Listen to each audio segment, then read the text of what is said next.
I'm Casey Calvert. I'm Leanna Lovings. I'm Corey Chase. I'm Bree Mills, and you're listening to the Adult Time Podcast.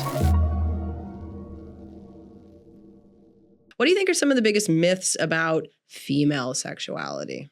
I think that women are like inherently or like biologically not as sexual as men or something, that there's something like innate about us that makes us like not want to be as sexual or like not have as many sexual partners. I think there's some people might not want to admit it, but I think there is some people, if there's some inherency of like being a woman makes you inherently want to be monogamous or just have one partner and not interested in like being experimental. And I think, like I said, I feel like I'm more of a fuckboy than some of the fuckboys I meet, Like, I don't think your biological sex will necessarily indicate how sexually active you're going to be in your life, So I think just accepting that, like, women are very sexual, maybe just as much or maybe even more than men in some cases, I think that makes some people feel very uncomfortable to think about or to, like, think about certain women being sexual, I think, like, something about men and sexuality just kind of seems inherent, but we feel a little bit weirder about that, that like women inherently like want to have sex, you know? I think that puts people some nervous or something. I was having a conversation the other day with someone who was like, well, men are entirely visual and women are entirely like every other sense. And I was like, well, I don't know if that's necessarily true. But I thought an interesting thing that you said earlier was how growing up, despite, really being open with exploring your sexuality, that porn was never really a draw for you. Why do you think that? I think it was for a certain amount of time, especially when I started thinking I wanted to do porn. I was really watching a lot of it to be like, oh, I could do this. I want to do this. But it's so funny. When I was young, I thought being in porn was like, being a famous actor, everybody wanted to do it. And it was just a pipe dream, I'm like, oh, everybody wishes they could do porn, like, who am I to think I could do it? And then I got a little older and I'm like, I mean, it's not rocket science. Like, if I really want to do it, I think I could, So I think I started watching porn vivaciously when I was a teenager, but more because I was looking at it in a way like I want to do that. Like, I really want to do that with my life. And I even wrote like silly little letters to Sasha Grey and stuff in my diary that I never actually sent, but just like, I want to be you someday. It's just like so silly to think about. And then, I went off to college and stuff, but I watched it in a way where, I was like, I think this would be fun to do.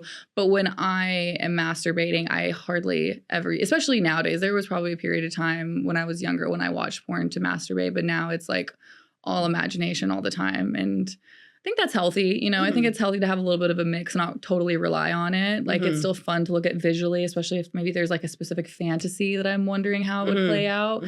But I think now, I've also shot so much porn. Like, everybody. Yeah. Yeah. It's like I can just write my own in my head, I'll just get there immediately.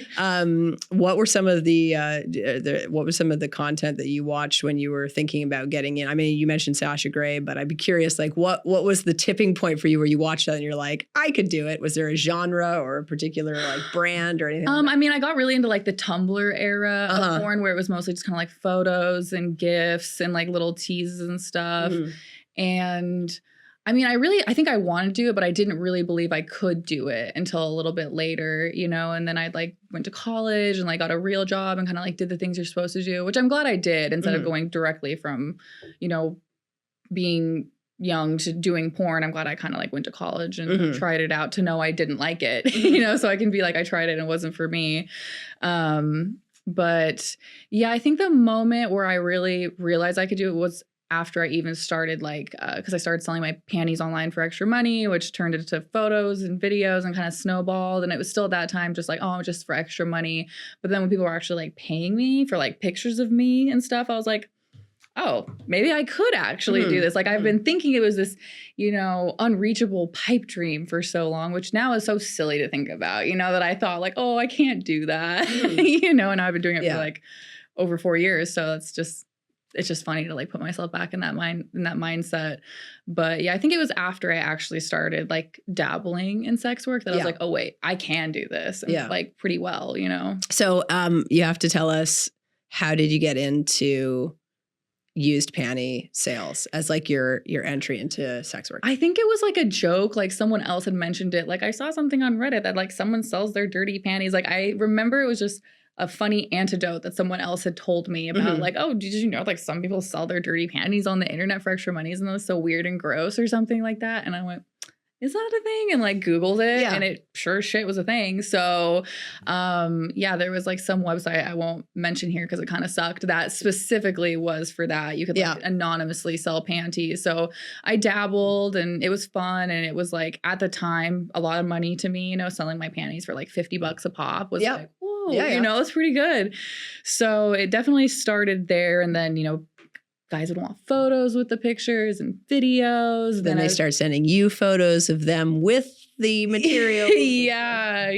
And then that escalated to camming, you know. But the panties originally, it was just something like I heard at like a friend say at a party, and I went, yeah, that's funny.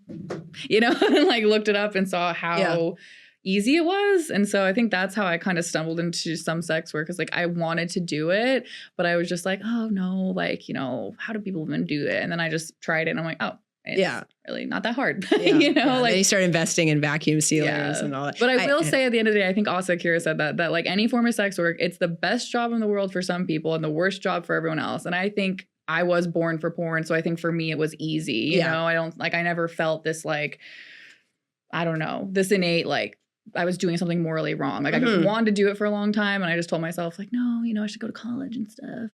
But I'm not advocating for everyone to go try to sell their panties on the internet, you know?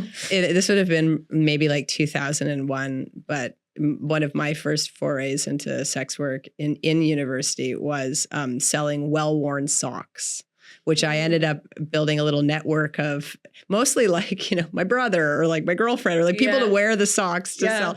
So I very much know that community. I have a funny sock story because I was mostly doing panties and then I got a guy that wanted socks. Yeah. And I was like, okay, I guess it's the same as panties. You wear socks for a day, put it in a bag and mail them. So I did that and he was pissed. He was like, these socks are covered in dog hair. Yeah. And I was like, well, I have a dog. There's dog hair all over the floor. Yeah. And so I went on this forum of other girls that like sold stuff. And I was like, okay, what do you guys do? They're like, you wear those socks you're going to sell and then you wear another pair over to cover it up from the dog hair. Except for the people that want to see the footprint. Because there's the subset of customers that want to see the footprint. Yeah. Yeah. I think for me, like my very short-lived career in like hustling well-worn socks. And you had to call them well-worn because at the time you were using, you know, mainstream platforms to sell them. And that was like the code word. Yeah. But there was one particular pair of Argyle socks, like very, very distinct Argyle socks. Yeah. That we had sold to a gentleman who didn't live too far from where we were. Mm-hmm.